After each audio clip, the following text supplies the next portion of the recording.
Hello welcome. मैं हूं ज्योति। आप देख रहे हैं चुनावी समर, जहां पर एक और ताज़ा अपडेट के साथ हम हाजिर हैं। ओवैसी ने आरएसएस की विचारधारा को कहा बकवास। मोदी राज में आरएसएस का काम भारत को सिर्फ धार्मिक रूप से तोड़ना रह गया है। जी हां, जैसे कि हम जानते हैं कि देश में मोदी की सरकार आने के बाद आरएसएस के तेवर को ज्यादा ही बदले बदले नजर आ रहे हैं। ऐसा महसूस हो रहा है कि जैसे देश की सत्ता पर भाजपा का नहीं बल्कि आरएसएस का कब्जा है।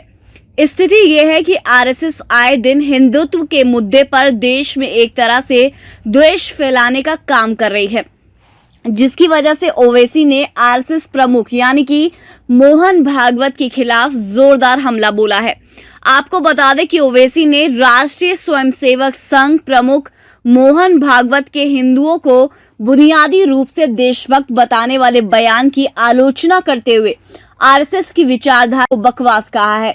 दरअसल संघ प्रमुख ने ये कहा था कि हिंदू है तो उसे देशभक्त होना ही होगा, क्योंकि ये उसके मूल में है। उन्होंने ये भी कहा था कि वह सोया हो सकता है, इसे जगाकर खड़ा करना होगा, लेकिन कोई भी हिंदू भारत विरोधी नहीं हो सकता। ऐसे में ओवैसी ने ये कहा, क्या भागवत गांधी के हत्यारे गोडसे के बारे में जवाब देंगे? क्या नेली नरसंहार के लिए जिम्मेदार लोगों के बारे में, 1984 के सिख विरोधी और 2002 के गुजरात नरसंहार के बारे में आरएसएस प्रमुख के पास कोई जवाब है? ओवैसी ने ये कहा कि ये मानना तर्कसंगत है कि अधिकतर भारतीय देशभक्त है, चाहे उनका कोई भी धर्म हो, लेकिन ये सिर्फ आरएसएस की बेतुकी विचारधारा है जो सिर्फ एक धर्म के लोगों को अपने आप देशभक्ति का सर्टिफिकेट दे देती है, जबकि दूसरों को इसे साबित करने में, यहाँ तक कि खुद को भारतीय कहने में अपना पूरा जीवन लगाना पड़ता है।